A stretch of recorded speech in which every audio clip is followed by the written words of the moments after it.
Okay, so just past 11:30 now, and so just getting into the Asia session, and we're saying that risk is still sort of pushing up. Just a quick sort of recap of what we're looking at here for the Aussie. Obviously, sort of coming off this sort of completion of that sort of double top measured move down from the bottom here. We also had this sort of falling support, which overshot just marginally, but obviously sort of coming up a lot here. But the main one that we've been looking for now is not so much to find the support, but to get the confirmation of the move up, which you can see here through this falling resistance, which I sort of said, if you've been watching any of the videos last week, we can see how many times it's tried to get through, rejected down, tried to get through, rejected down. Each sort of time in that, we finally got the close above there on the Monday session after we had that engulfing excuse me, engulfing daily candle. And we're just seeing that nice sort of little continuation push through here at the moment. I expect we're probably going to have a little bit of a sort of issues, not so much issues in that, but I expect a little bit sort of resistance moving through this 64.50 to 64.60 zone. But certainly it's got a nice line here that if we can get a close, obviously sort of, long way off here now, but a daily close above that 64.60 is going to be able to do what all these other candles, obviously not these ones here, but all these ones here attempted to do. Whereas it went to push up, rejected back down, push up, rejected back down, and that. So again, we want to sort of change of that price action, of that sort of where we've seen previously, whoever's moving the market or the market sort of consensus as a whole, they're sort of every time it's hit this line, they've smacked it down. Every time it's hit these horizontals, they've not let it over that, or let it close over that level of 64, sort of 50, 64, 60, that kind of region. So, early days yet with the Aussie in terms of today's session, but certainly it's been firing up. We're about 150 points or something off the lows at the moment, so still a long way to go. It's 150, 160 points or so. So a long way to go in terms of full recovery. As you can see, the sort of like massive drop down here was just incredible, from basically yearly highs to yearly lows within, I think this is about sort of maybe 3 months or so. But it's very much just been very sell, sell, sell, sell, sell. So at the moment, looks like it's still good to sort of push up a little bit higher. As I said, the big sort of area that we're looking for is the 6,500. Similar thing here where we've had the wicks and it's pushed back down. This is even a higher sort of time frame, plus the fact that it was that sort of swing low from this sort of drop down from 68. So where's this going back to May? Excuse me. So 65 and 66 are still the sort of main targets, but at first I would say at least worth a test of the 65 zone. I don't think it's going to go through straight away, but as I've said in all the previous videos, every time you clip in these ones, you are weakening the sellers there. So the more attempts through, eventually it's just going to pop, and once we pop, I expect a pretty straight shot up to 6,600. Quickly flipping across to gold. Gold's, again, recovery has been very nice off that negative divergence last Friday after NFP. It's stalling at this sort of first price target here, which we had marked out, obviously. I sort of thought it was over here at first, but obviously these levels aren't to do with timing, they're to do with price level. So whether it comes here, comes here, comes here, that's still the price level. That's where the sellers we expect to be, as it was a previous support, now it becomes a resistance. Again, it's tapped into it, sells off. That was the expected move to sort of pull back here. We're coming at it again. And again, same sort of thing like with the Aussie. The more times you tap at the level, eventually you're just going to pop through. So I would say sort of like, if we set up a nice,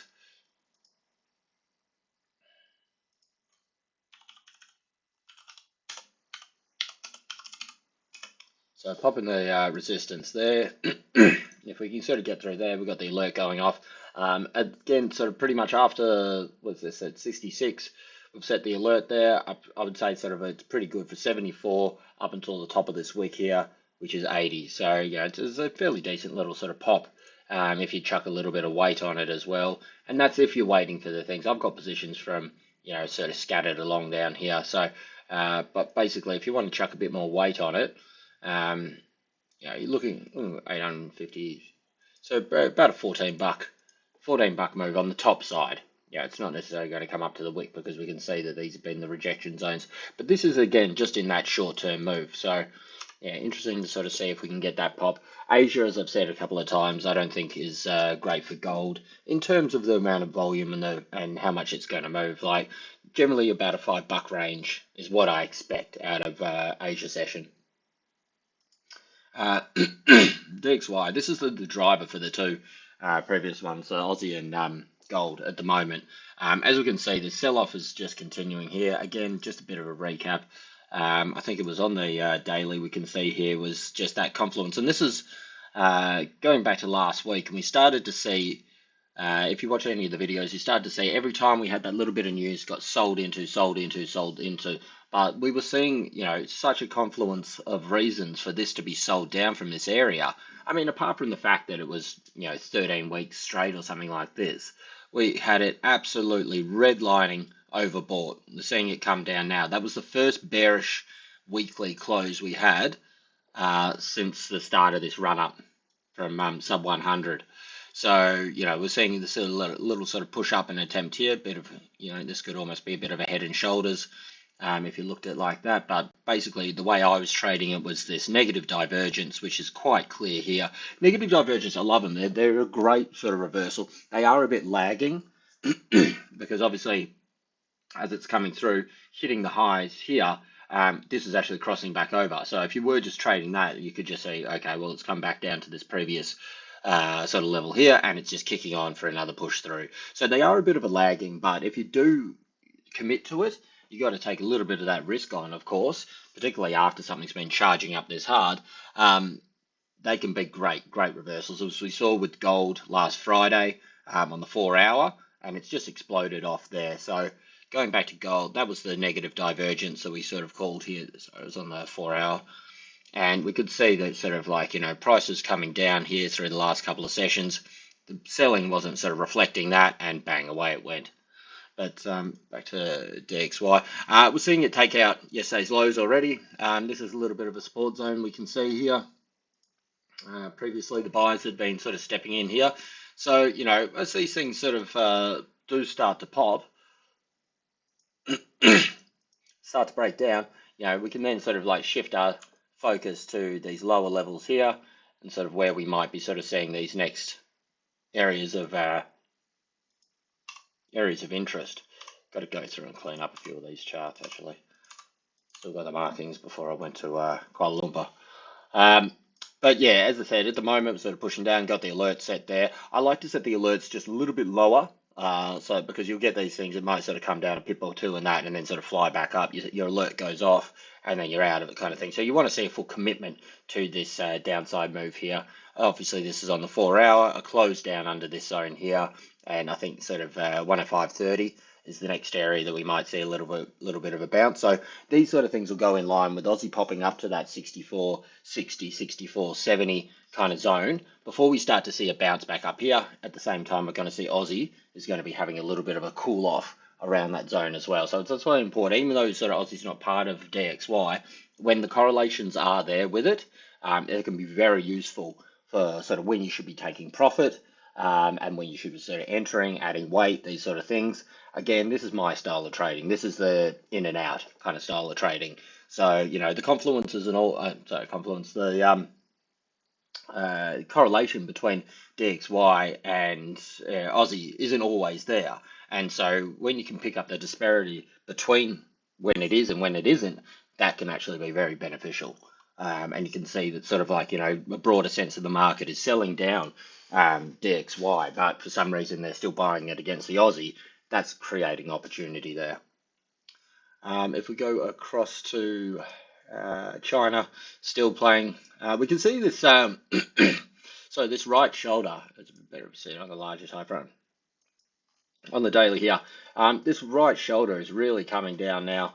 We can see that every single time it's come into this zone here, buyers, a little bit lower down here, but last time buyers, and same as last night, we had buyers, bang, pop up. But, it's still coming down regardless. Every time, as I said, it's the same sort of thing. Support and resistance are literally the same thing. It's just an area that you identify that the market wants to buy it or sell it or they value it. You know, it chops and cuts through these zones, but that's what support is. That's what resistance is. It's just an area that the market is valuing it for one reason or another. And every time it comes down in here, you know, they bought it back up, they bought it back up, they bought it back up. The sellers are still pushing it down. There's only so much energy, power, money, portions of the market that want to buy it and value it from this zone. As you can see, they've done it over and over and over and over again. Eventually, they just won't have the money to do it. You know what I mean? These are generally the people that are moving these markets aren't they're not trading like sort of myself. They're trading sort of like for the long haul. And they're sort of going, okay, bang, we go in, we go in. Eventually, they're just going to go either, look, I think I can get it out cheap. I can sort of still get long, but I can get long from cheaper, or they've just run out of cash at this level. And from what's going to happen then, they're going to sort of liquidate their positions, and that's when the support gives way and you see those fast moves down. So again, sort of like if we look at this, you know, I mean, if you've been watching any of my videos, it's got a confluence of things. We've got this wedge that was sort of forming here that's broken, back tested the underside here. We've got the head and shoulders, and also we've got this larger wedge, which hasn't had a touch up from the lower support since back in May. So I think there's going to be a lot, like, you know, it doesn't matter, not everybody's trading the same way, but, you know, there's a couple of different, and that's what a confluence is. You're getting a different segments of the market that are looking for different things. Everybody's looking at the same thing, but, you know, they're trading it with a different style, and they're all sort of saying that this is going to break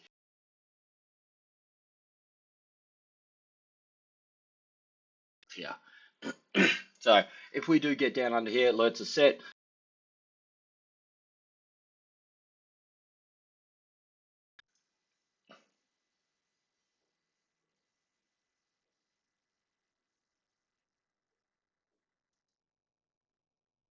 Sorry, I've just got a phone call there for a sec. As you can see, we've got a couple of different price targets where we could be sort of looking for this. Obviously, previously, market valued it down here. If we do get down here, it's not going to come straight away. And again, these price levels are levels. They're not sort of time things. It could come here, it could come further down, could come quickly. I don't know, but that's the price level in which I expect the market to sort of really push it back up. But you got a couple of things to get through first. Firstly, you got this sort of, as I said, this sort of rising support, which you can see hasn't had a touch up, as I said, since May. I expect that, you know, this is on a sliding scale, but when it comes down to here, we're going to see some reaction from the market as well. I think sort of if we can break through this, you could be looking at potentially a move along these lines. Whereas we come down here, buyers, anybody that's sort of trying to trade this trend can bounce it back up here. This will provide a time for us to retest the underside of this support, because support and resistance, they're the same thing. Look, you can always get a complete sort of meltdown, but most of the time you get a break, you get all the stops get hit, people buy back up, and that's the test to see if this area is a fake out or if this is the real sort of thing and it's breaking down. This will provide a back test for the underside of this neckline, and then this is where you get your confirmation. So then if we can get this rejection off here, this line becomes becomes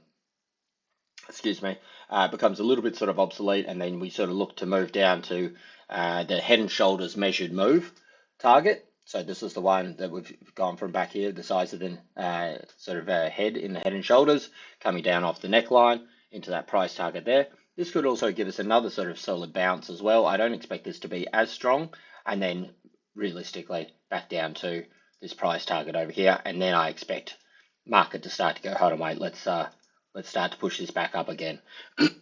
As to sort of where these bounces come again, yeah, I mean, we'll fill it in as it gets closer to the time, but, you know, you can start to sort of draw these sort of lines and start to go, okay, you know, if we see where this bounces off from here, whether this sort of comes along here, back up here, whichever it is, that's when we'll sort of add this red line in here, and we'll say this is our falling resistance, this is our new little short-term trend.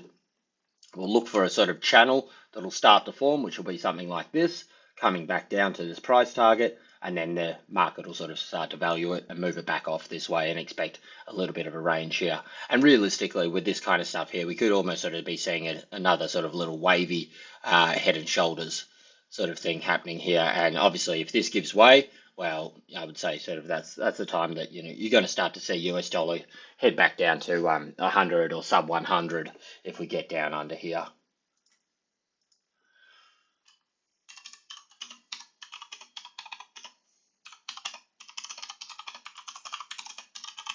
That's just my sort of prediction, my sort of call with it all. I think that's what it's going to take.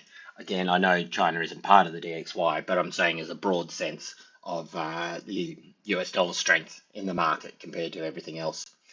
Finally, just tick over to copper. Copper, nice reaction here, but it's still in this little zone. And, till it can get back up above, firstly, this, let's call it sort of like for the nice round number, above 37, it's still in danger of having this break down further.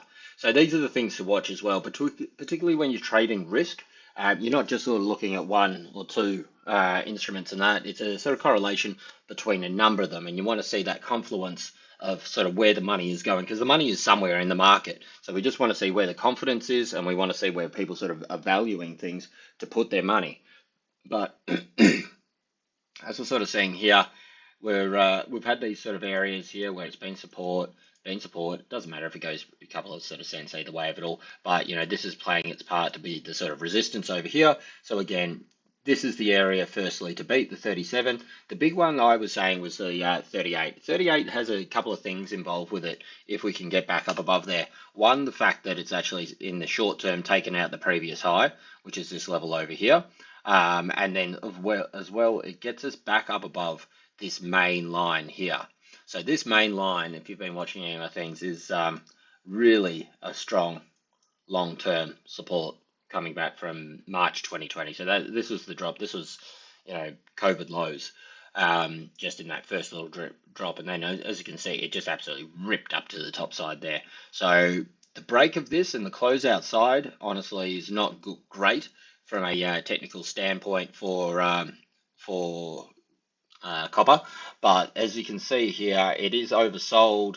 It's flat. It's starting. It could be moving towards a little bit of a turnaround, but again, until you can get back above that 38 level, and we can see it as well on the weekly here that these are some sort of body closes and opens.